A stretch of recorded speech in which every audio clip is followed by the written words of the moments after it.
Good day, ladies and gents. Welcome to the FairwayFit Golf Podcast, where two friends get together to talk about how we are trying to look good, feel good, and play good. Let's go.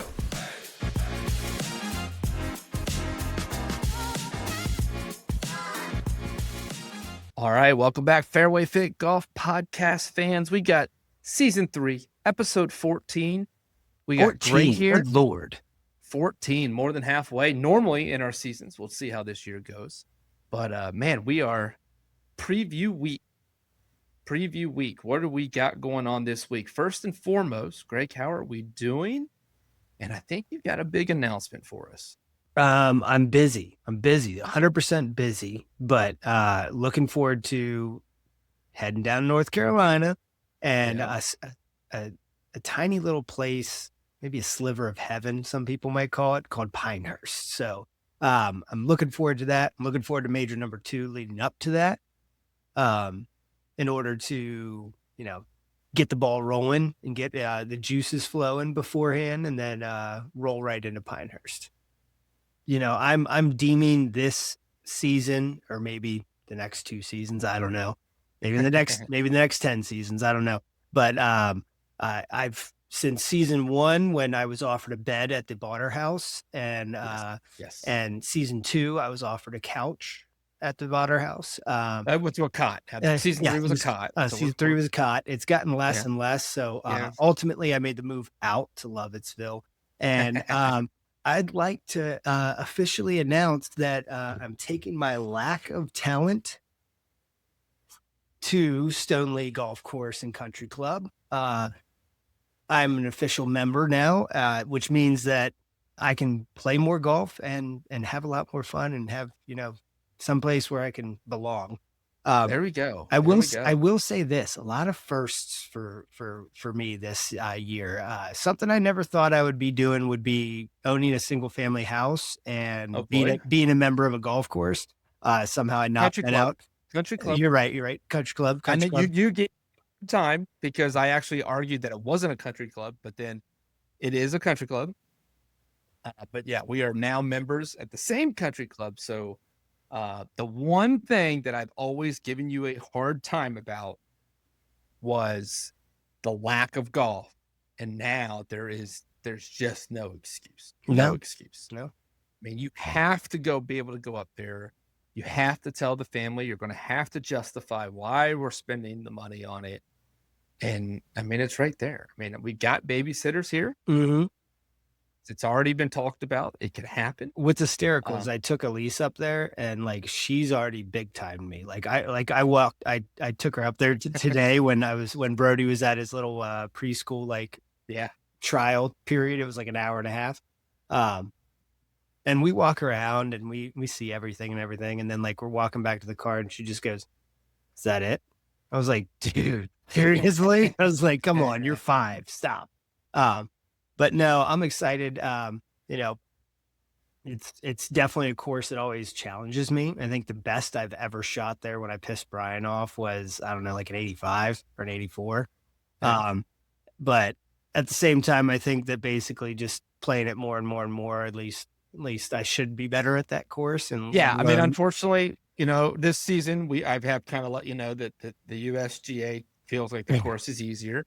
I played with friend of the show and FairwayFit cover Brian and Dave this weekend, and we were talking about it, and nobody understands why that has been made. So we have vowed that we are going to play more combos, and because the combo tees puts us back at the same rating as the blues did. So it's not going to be the biggest bump when you start moving back, and we all agree the combos actually make the course the most fun, but also the same challenge, because it does dive into every club in your bag. I think in 18 holes, take away the par 3s, obviously, you're going to hit every club you have that has a head cover on it, and probably your first 2 irons.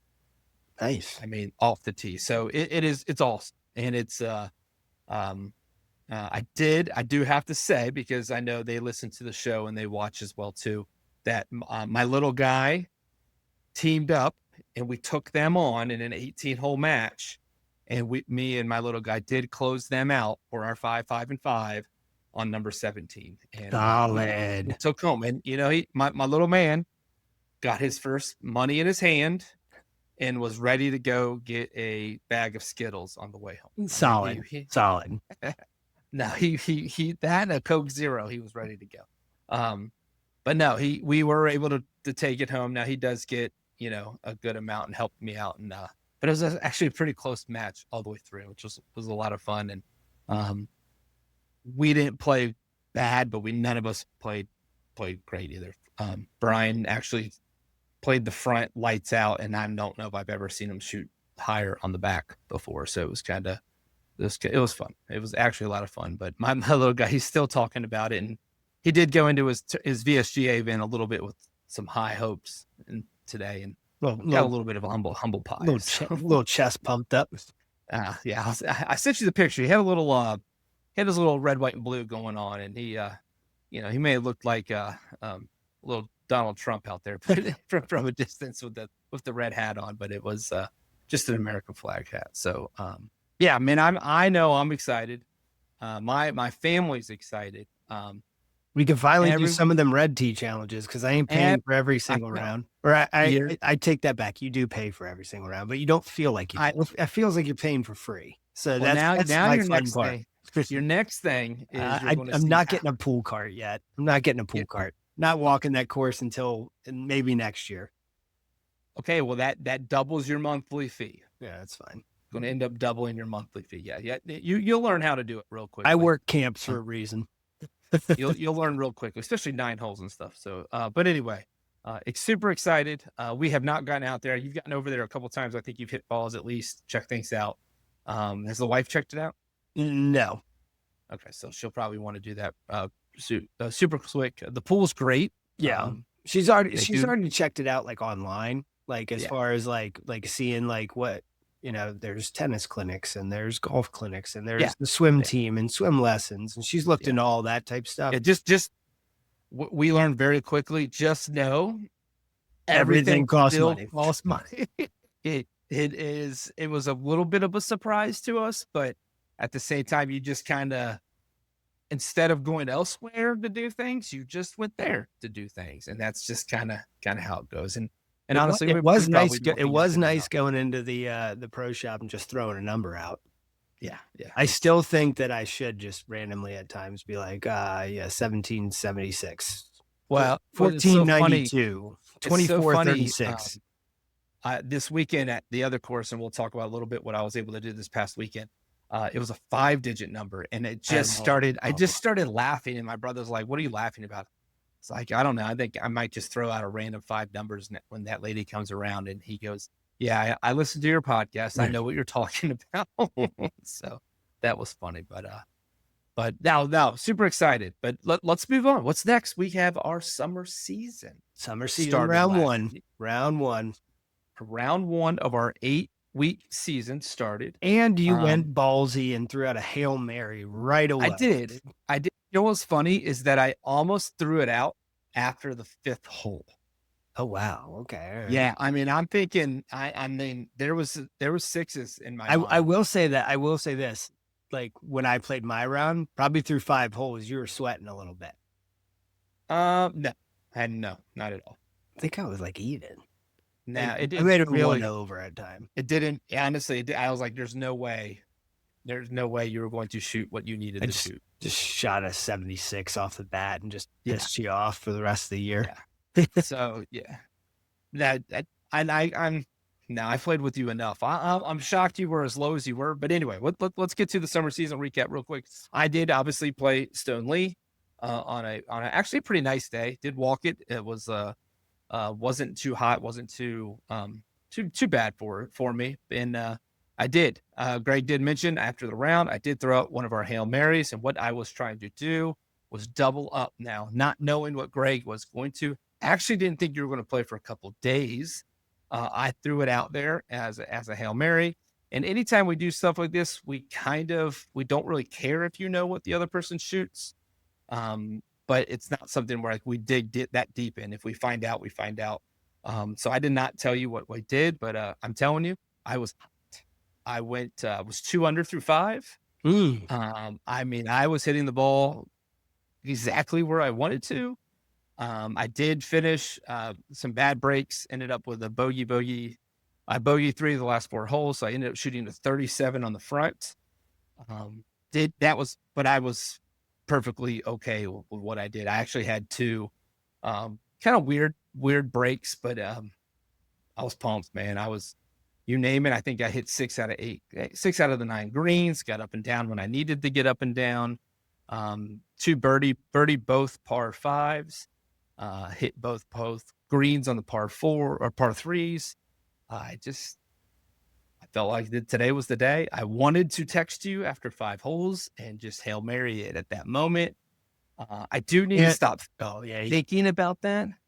I do need to stop thinking about that because I have a lot of golf left, and that was my front 9. So go ahead and throw out your front 9 numbers real quick. Again, we're not getting in nitty gritty today. Front 9, I mean, nothing to write home about. I kind of stumbled in 6, 7, 8, 9, and shot a 44.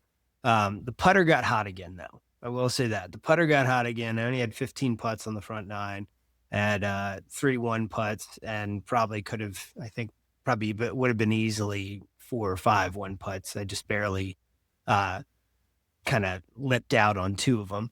Was 4 for 7 on fairways. Once again, my biggest thing was I wasn't hitting greens, but I was, putting them in close off of a chip or a pitch shot off the green in order to save stay on score. But 44, nothing to write home about. Had a ball that I hit onto Loudoun County Parkway, but that was solid. I would say you've got to hit greens.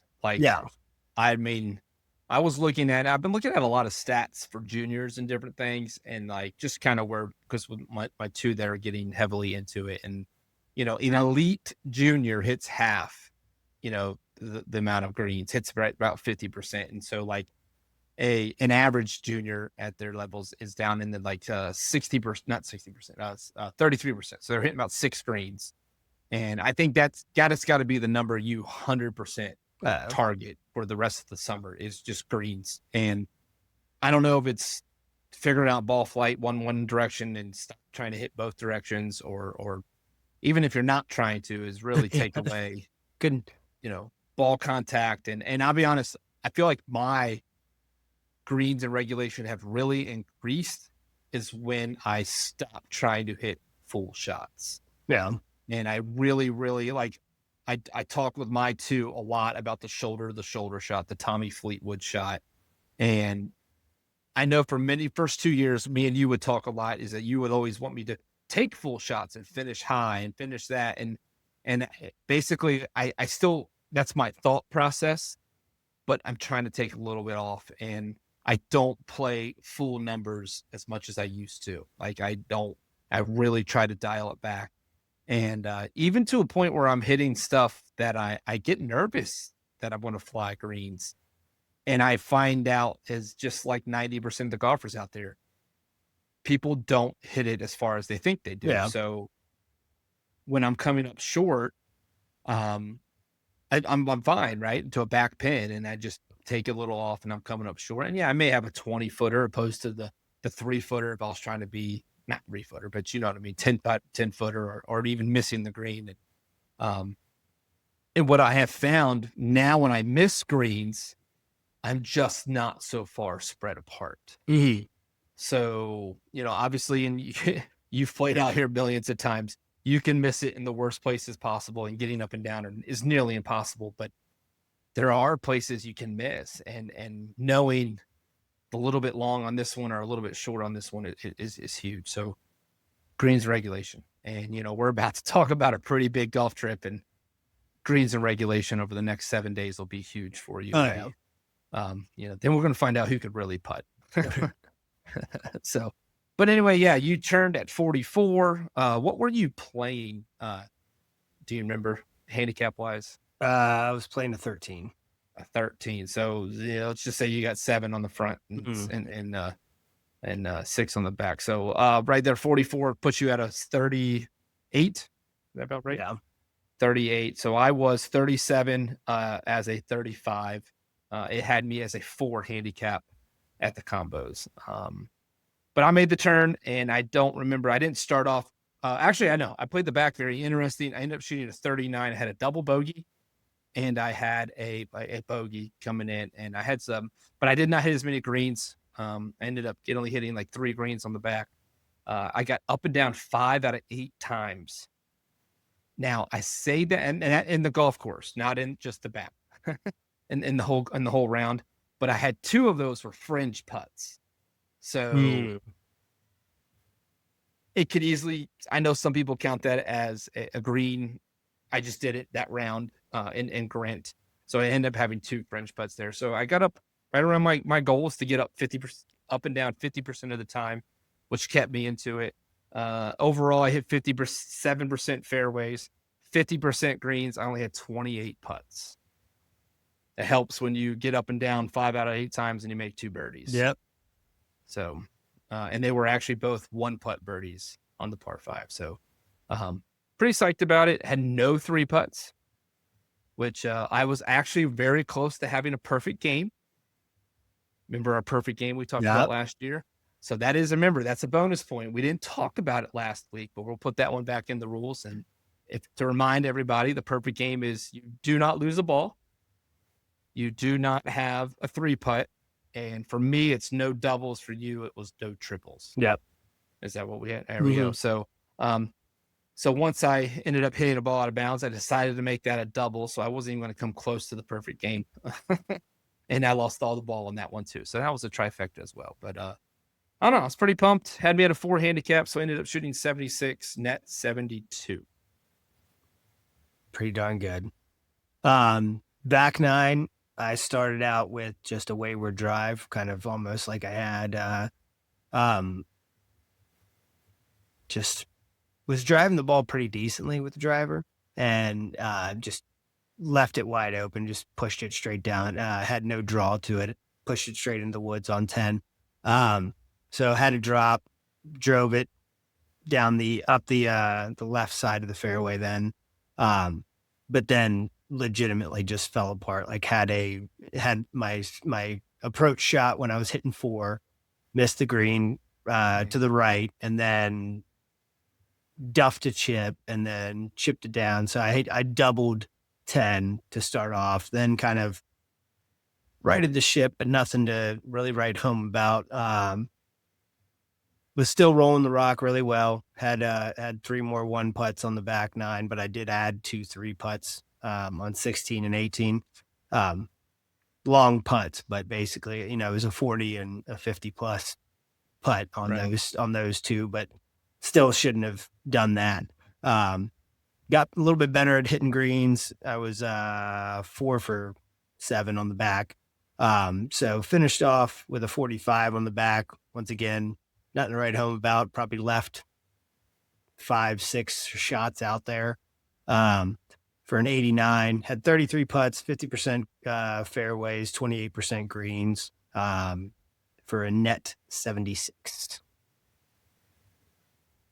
Yeah, so 89 again. I think you would have taken that probably pre-round. Yeah, it was South Riding. South Riding, I know a little bit more.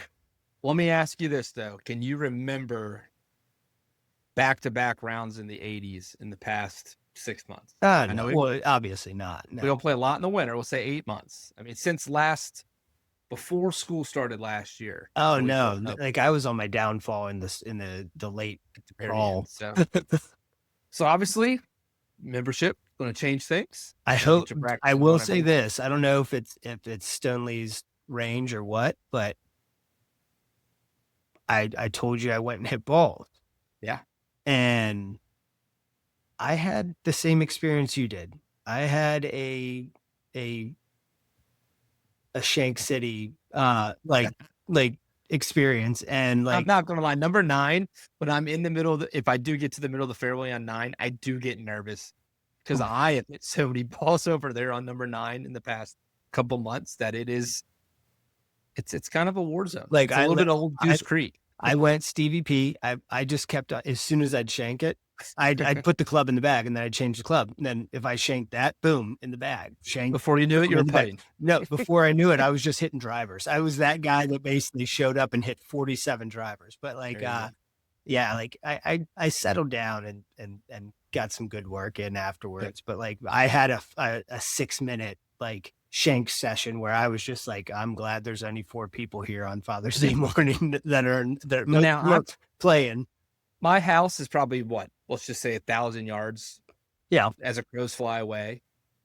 I always know it's twice as windy and it's cooler at the range than it is at the house. So just always know. Okay. Well, I don't know if the wind was really killing my ball. Just for future. The markings on the hosel were more telling than anything else. Range was imprinted there. So all right, but awesome. So that's first one. Able to with the Hail Mary. I picked up 2 points to start off. We'll talk about week 2 a little bit later in the episode when we're going. Would you shoot again? Wait, did you pick up another point for sub 75? No, I needed to be 75. Oh, okay. Would you shoot 76? 76. I ended up bogeying 17, which not a good one to bogey. But anyway, and I couldn't make up. I couldn't get up and down on 18. I got up and down 2 putt for par there. So, but yeah, so picked up 2 points, got myself a little league. I literally told myself when I threw it, I was like, you know what? Even if he beats me, I'm only going down 2 points. I was like, I know he's not going to shoot in the 70s. I wasn't that worried about that. If you got to the 8, you had to shoot in 85 or less to beat me. So I was like, you know what? I'll give up the 2, if not 3 points and go from there. So, but remember, I pretty much made my mind up after the 5th hole. I think that's what killed me. Even if I shot 78, 79, I probably was going to throw the Hail Mary anyway. But before we get to our next segment, I do want to give a big shout out to our sponsor of the episode. Our sponsor of season 3 is the Back Nine of Leesburg, your elite training indoor facility. Even though the weather has been great, get yourself some quality time to grind at the Back Nine 24/7. No tee time. Sign up online. You can get your second hour free with FairwayFit Golf. You can go ahead and knock that out. Get your second hour free after you've been grinding for the first hour. They're all doing memberships right now. You can play matches with your buddy, play courses all over the world. Check them out. Go to theback9golf.com/Leesburg-Virginia and lock in your tee time today. All right. They have a great facility. Make sure to check them out. All right. Now that we're back, one thing I wanted to talk real quick about is something I got to do this past weekend with my brother. Got to play in the Lansdowne Member-Guest. Greg, this was an incredible event. It was 3 days. First day was all practice. You could get into a practice game if you wanted. There was a big game that you could have done, 18-hole, 2-man competition. We did not, just because Brian had to work. So we got there a little bit late, was able to get 18 in on Norman. And it was one of my first times, I've been through practice rounds where like they have the dots out there and you kind of go, but I've done it more as a coach than I have as a player. So it was kind of neat. It was kind of interesting. I literally played to every middle of the green and tried to just putt to where that hole was. I didn't even try to keep score. Brian played a little bit more score. He actually played pretty well that day. I honestly didn't. So I didn't even take any score. I just was trying to look at numbers into greens and trying to figure it out if it could be an extra club. And I did. It was so funny. We're playing pretty well. Like I was hitting a lot of fairways. So, and you know how Norman is, if you hit fairways, yeah, actually, not that difficult, but if you miss a fairway, everything's kind of crowned and it bounces out for you. But I told him, I go, you know what, tomorrow it's going to be the complete opposite wind. 100%. It was the complete opposite wind and it was blowing 10, 15, 20 miles an hour at time. Oh, gusty. Yeah. So the way it works is pretty cool. There's 240 players. There's 120 teams. All right. Now this is huge. It's wild. And a couple of people who found out I was up at the course yesterday, a couple of people found out I played it were actually asking me about it. And I was kind of telling them, and like, it's not even close. I think it's 40 teams, maybe 60 teams here for our member guests. I haven't been able to do that one. So 120 teams. There's 20 flights. All right. And they're all kind of based off of your combined handicap. All right. They add them together. And then there could be, if no one can be more than 10 strokes apart. So if somebody was playing with a scratch and you're a 12, well, you're a 10 that day. Like, right. You had to be within less than. So we were in flight 2. All right. The first flight had to play the golds all the way around. We did not. We played the blues all the way around on all the courses. I think after the 5th, if you were, I don't really know how it worked out outside of if you were a less than a 15, you played the blues. If you're more than a 15, you moved up to the whites. And then there was an age thing as well too. So, but anyway, so the thing about the flights, 6 teams in each flight, you win the flight to move on. You lose the flight, you're out of the member guest, and there's a 3-year waiting list. What? Yeah. So, you were talking about like match play. Why don't we just do a match play? Well, I think that's why. It's because what happens in a match play, you kind of can lose it pretty early, right? And then how do you know who's out or in? But they have a 3-year waiting list. That's wild. So if you're out, you are out for a while. So that's why. So they do the Calcutta, which is, I guess, where you can, you buy your own team that goes into the pot, and then everything's off points. So it's 1 point per hole, half a point for a tie, and if you win the match, you get a bonus point. So there's 10 points on the line per match. 5 matches. There's 2.5 courses, which we know. There's the Norman course, RTJ, and Shark Bite. I've never played Shark Bite, but I did. So, dude, it's wild. All right. So after the 20 flights are decided, there's a wild card as well too. So you move from the 20 flights to 4 divisions. So flight 1 through 5 and a wild card. The wild card is the person who did not win their flight, but scored the most points. So 6 teams move on per flight. That flight is a 1-hole playoff, alternating shot. If there's a tie, it goes to 100-yard. Both players hit closest to the pin, moves on. Not combined closest to the pin. 1 shot closest to the pin, but we both get to hit. All right. Then you move on to a 4-man bracket, aggregating on a par 3, number 9 on Norman, over the water. Okay. Over the water. Longest par 3 I've ever played, I think. One of the longest. It gets even longer because when you're over water. If you're under an 8 handicap, you have to play the golds. 225 into the wind. That's tough. And then the blues, and then the whites, and then the seniors, or whatever it may be. So you had to win a head-to-head to go to the final, and then you had to win it there. So, dude, it was wild. Okay, so it was absolutely wild. So now let's go back to the flight. We literally got punched in the face the first round. We lost 8-2.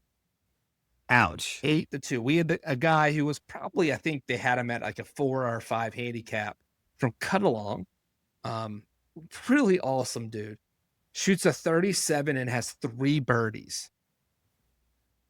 So remember that it's best ball. So you either make a birdie, you tie with a par, or you make double bogey. Like, you just don't make bogeys, because if you're going for that par putt, you're gonna ram it by 6 to 8 feet, because you got to make the par putt, because bogeys don't matter. So, but yeah, he shot 37. The other guy played fine. It was a lot of fun. But anyway, so we got punched in the face.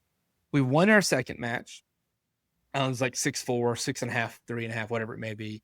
We tied for the show. Brian and Stu, a friend of ours, going on our trip this week with us. We tie them on shark bait. Stu shoots a 44 or 43 on shark bait, but has 2 birdies and uses all his pops. Actually, my brother shot really well on shark bait, and then Brian and I actually shot the same score. I think we shot 37 or 38, whatever it is, because it's a par. It's like a par 32 or something like that back there. So it was no blood, literally 5 points each. So after day 1, we're in last place in our flight. Obviously, I don't know what the other flights are on. We're in last place in our flight. And Mike, my brother, is not happy.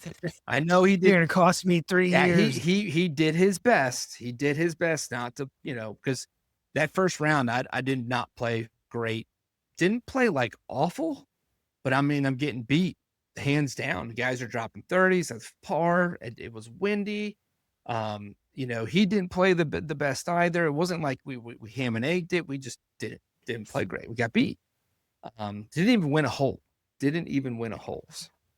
Ouch. So we had a little work to do. Now, granted, there is a dinner on Thursday night, and this is all inclusive.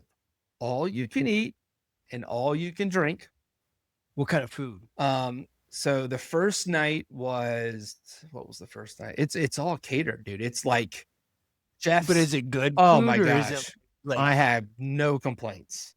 No complaints. I mean, it was very, very good food. I mean, so we're talking breakfast, lunch, dinner, drinks, dinner on Thursday, and then the wives come on Saturday.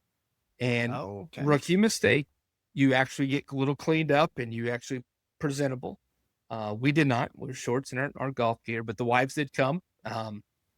They actually watched the playoff. So obviously we did not. We did rally back. We got back all the way up to third place. We tied for third with Brian and Stu. But due to the tiebreakers, which is who scores the most points on the second day, we did. And so we ended up beating them in the tiebreaker. We also think it could have been on good looks. I mean, I'm not going to, if you're watching the show, it's pretty obvious. But if you're not just hearing us, could have been on good looks as well, too. So we took that. They were fourth. And then the team that we played in the fourth match was in second place, and they dropped all the way and got tiebreaker kicked out. Yeah. And I'll tell you off air who that actually was.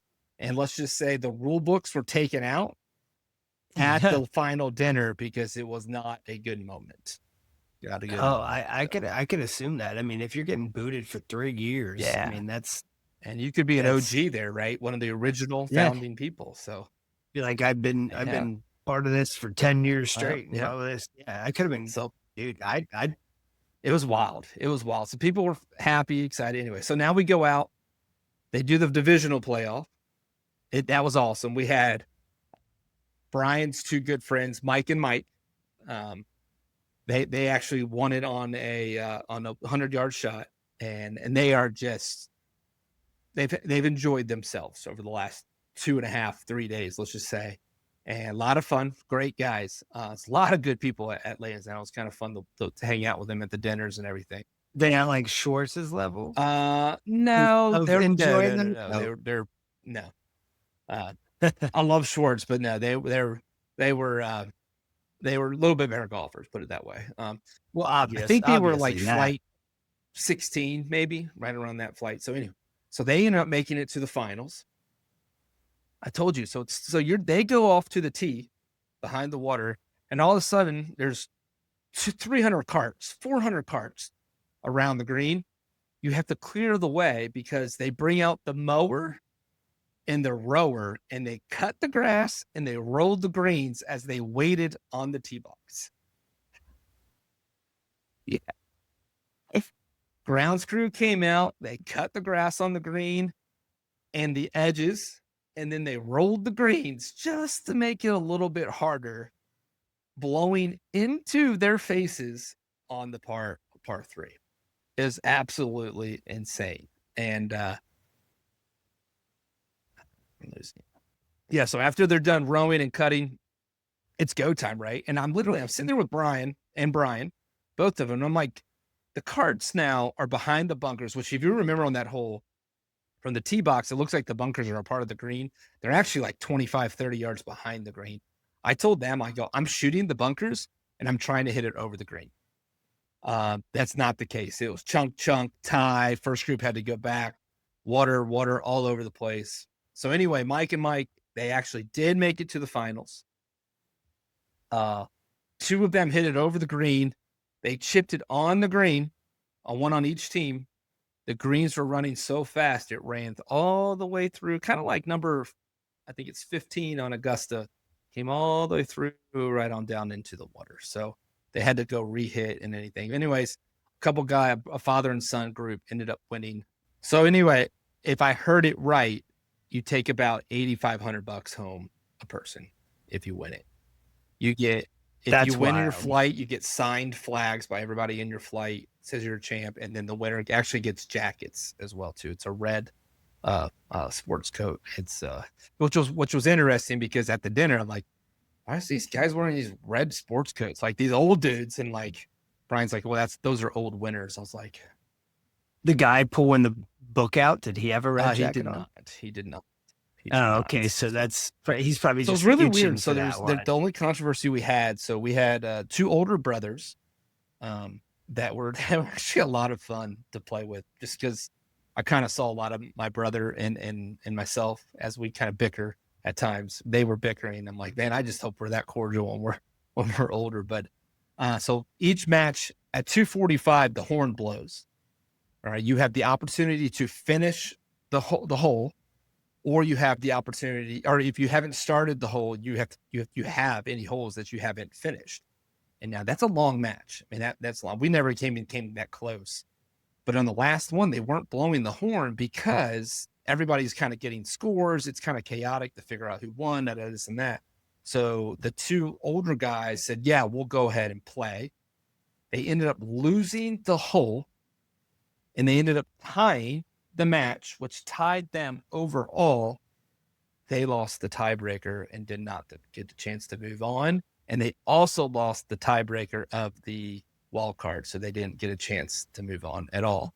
And they were upset about it, but you know what? They were like, well, if we would have won it the other way, we would have felt upset as well too. So, you know, at least they did it right. But what a great event. And like I said, we ended up finishing third, so he's invited back. We're going to kind of maybe do a reciprocating next year if I can get into one here, and vice versa. But dude, I played in one like probably about 15 years ago out with Jason at Locust Hill. Not quite the same. This was, I mean, being at Lansdowne, a very premier resort in Virginia. It was a lot of fun. Sounds like out of my element. Hung out with a couple guys as we were walking to the parking lot. They're getting in their Porsches. I was getting in my Tundra. Just it was different. But Brian was getting Tesla, in his Tesla. You talk about the amount of Teslas that were there, but absolutely great trip. If you ever can do a member guest, do it. It's a great experience. And I'd probably have to lower my handicap before anyone invites me for a member guest. Actually, that's complete opposite. It's actually the complete opposite, because you don't get pops if you get a lower one. I played just to let everybody know, I am available for member guest. I got one pop in 5 rounds. My brother decided to birdie that hole, and me in my own pop. No, I think he made par for birdie. I made par for birdie. He goes, well, I'm going to go ahead and take that one. I said, okay, that's fine.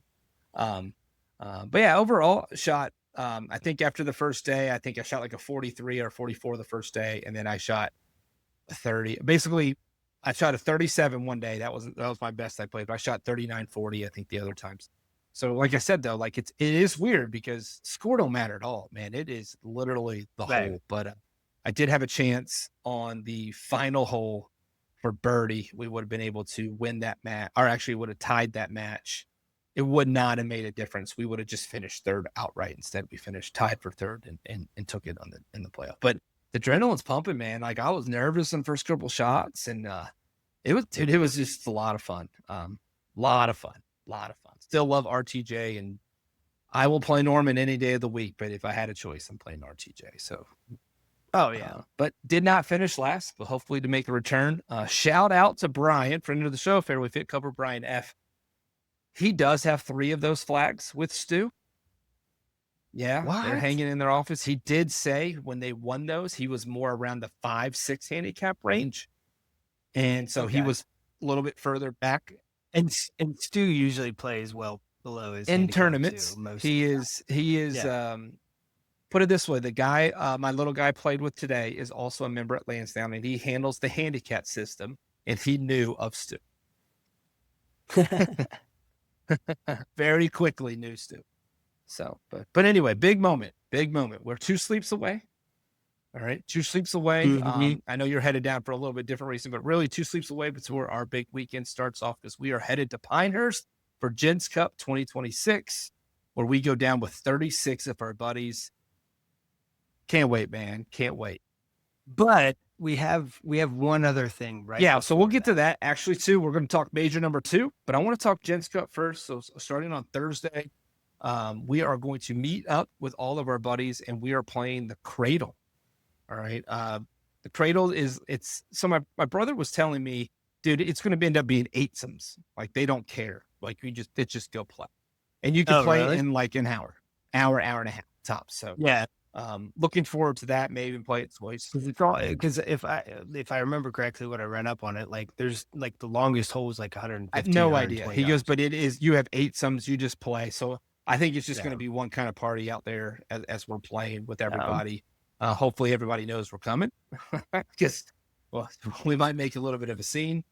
But one thing that's really cool, and I guess this is kind of common when you go to Pinehurst, is they do have the dinner packages on there as well. So we'll meet up for dinner that night, and then the big golf kicks off. Uncle E's team versus Team Knoll, and 36 holes each day, all best ball format this year.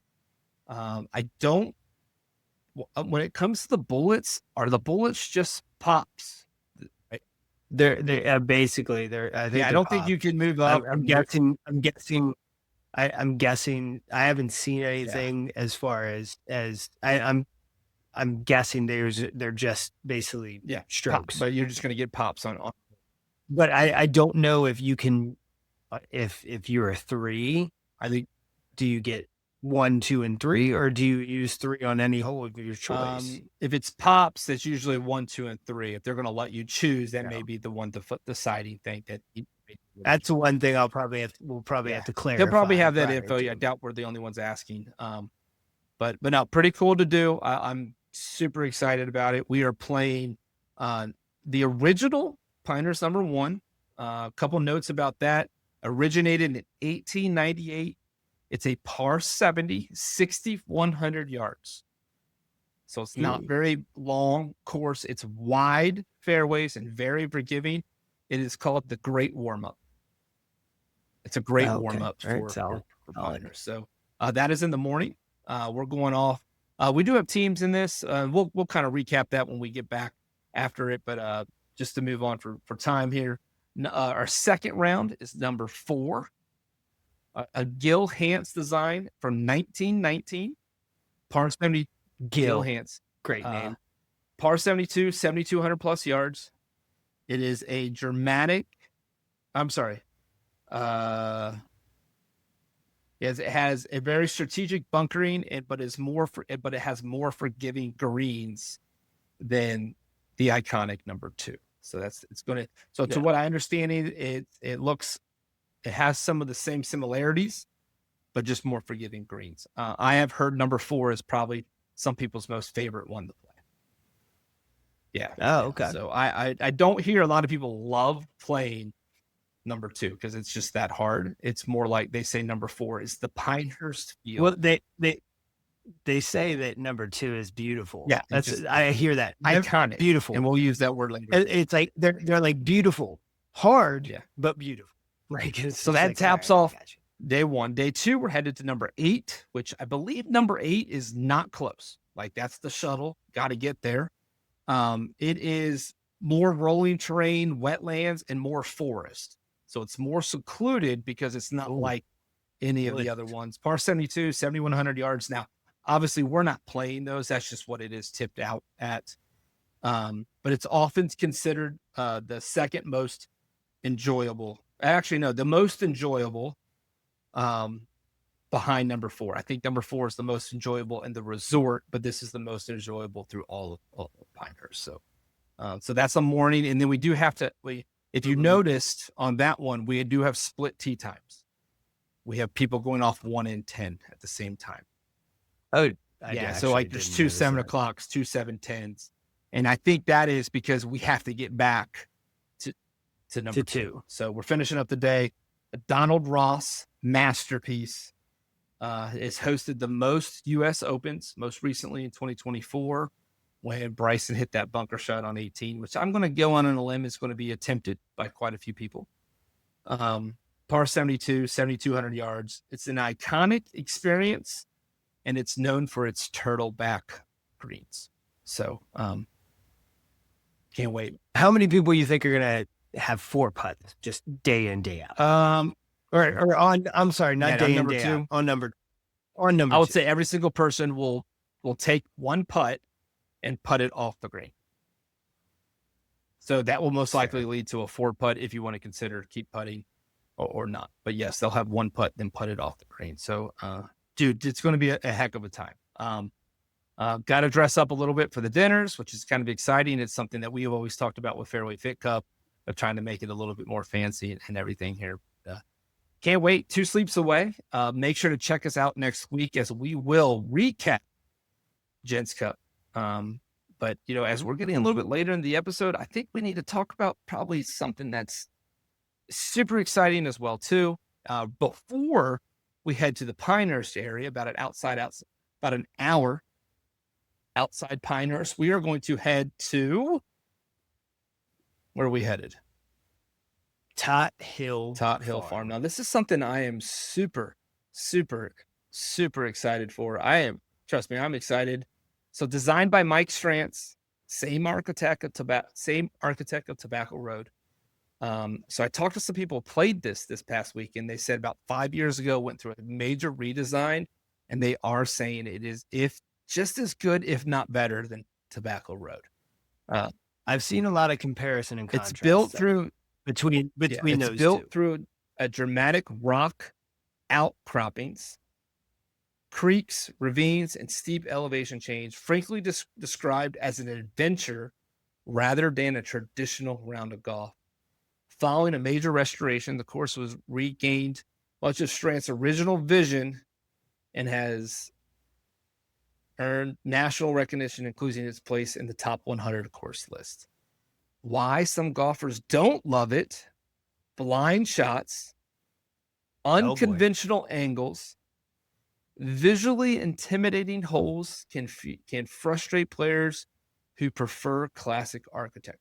Several reviews describe it as more extreme and penal than other Strantz courses. As long as it's not penile, Yeah. But I mean, so we are going down there for major number 2.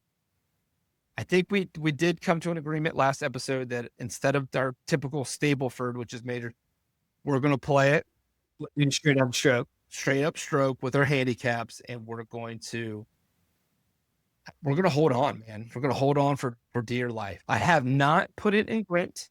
We're going to hold the bull by the horns. Yes. I'm super excited to upgrade my head cover game. Not going to go for the wool head cover. Shout out to my brother, but I am going to update my head cover game. I've talked about it so much that he has actually thought about waking up early on Thursday and going, because he just can't go with us. He's got a meeting with Top Dog. When I say Top Dog, it's with the Top Dog. I did tell him. I told him to invite him. He'd probably fly you down there, but dude, can't wait. So we're 1 sleep. Well, really 2 sleeps from driving down there. We're gonna stay about an hour outside. I believe it's Asheboro, right outside Asheboro, or maybe in Asheboro city limits. I don't really know, to be honest with you. But before our big trip on Thursday. But where do you stand in your positivity ranking going into this week? I'm at a 6. I'm above a 5, below a 7. I'm at a 6. I have a feeling that like I can get my crap together for the time being. But the reason why I'm ranking a low is just because, like, I know I'm just going to get my ass kicked by the courses at Pinehurst, at Pinehurst, and Tot Hill Farm should beat me. But, like, I'm just going to enjoy the time, go out there, be lackadaisical. I'm not going to put too much stress on it. I'm not going to sit there and if I miss a fairway, I'm not going to sit there and just talk down to myself. I'm going to enjoy the scenery. I'm going to enjoy because I mean, let's face it. I may never get back to Pinehurst. I may never get back to Tot Hill Farm. So, I'm all about like a good vibe this I mean, week, as far obviously as golf. Like I'm in a competitive, I'm in a competitive mood, obviously, but like, I'm not going to be cutthroat competitive to the point where like Chicarico, I will call him out on here. Like, I literally, legitimately, as soon as the matchup that he was playing me, he sent me a middle finger. I was like, "Oh, I love you, kid." And he was like, "I don't love you this week." He was like, "After you head to head Pinehurst, then then we can be friends." Oh, okay. No, but I think he's playing with Biggins. Dude, he's been playing well. Dude, Biggins. When I saw that, I think it's me and Jim are playing Biggins, and it might be Chicarico, but that's gonna be when I had to play Dave at Fairway Fit Cup, that does not look circled on my book. Biggins had Biggins played around, had 7 birdies the other day, and I was looked up, I was 71. Yeah, at Riverbend. but I thought he did. Riverbend is beautiful. He did that at Herndon. I looked up, I was like, dude, where's your 66? How did you 9? And then when I got there today, I could see why you make some bogeys because it was thick. But I think I'm with you. Again, I've gone on some pretty big trips, and just keep my expectations in check. I want to hit the ball well. I don't want to skull one down the fairway or top one. Or I want to hit the ball well. But also, if I make a bogey, I'm okay. Just hit the ball well, play the golf course, hit it, go find it, hit it again. And I don't think anybody's just going to be lights out. I don't think anybody's just going to be awful. I think we're putting these up on a high pedestal like they deserve. But they're not good. It's still golf, right? You still got to hit it, still got to go get it, and still got to hit it again. So I don't know. And at this point, I will be honest, I am far from locked in. As far as knowing my range, my dispersion patterns, and knowing I've had quite a few listeners. I'm good to go. Quite a few listeners just tell me they could care less that you've moved, and they're done listening to you talk about you moving, and it's time to move on to golf. So we got it, man. We've it's back-to-back weeks here. We are heavy playing it, swinging it, and this is what we've done, right? This is what we prepared for. This is what we to put the grind on. We're talking 4 or 5 rounds. I don't know what I'll call the Cradle full round, but let's just say 5 and 5.5, 6 rounds in a 3.5 day time frame. Keep the bodies loose, try to look good, try to feel good, try to play good. If you are somebody trying to grind on your game, and maybe you have a trip coming up, make sure to check out the back 9 of Leesburg. They are accepting founding memberships. They're still available, but not too many of them, as they are doing an outstanding job since they have been opened. Make sure to check out the back9.com/Leesburg/Virginia or -Virginia and give them a follow at B9 Golf Leesburg. Great facility if you're trying to grind and get better. But Greg, 2 days, major number 2, Gens Cup. Next week, we will recap. Hopefully we're still standing. Hopefully no injuries. We are getting up there. I did have a guy tell me that he thought I was 39 the other day, and I felt, I thought he had 39 beers that day, but that's besides the point. But man, a lot of fun. Can't wait. And man, Pinehurst, 2 days. Can't wait. Until next week, we'll check everybody then.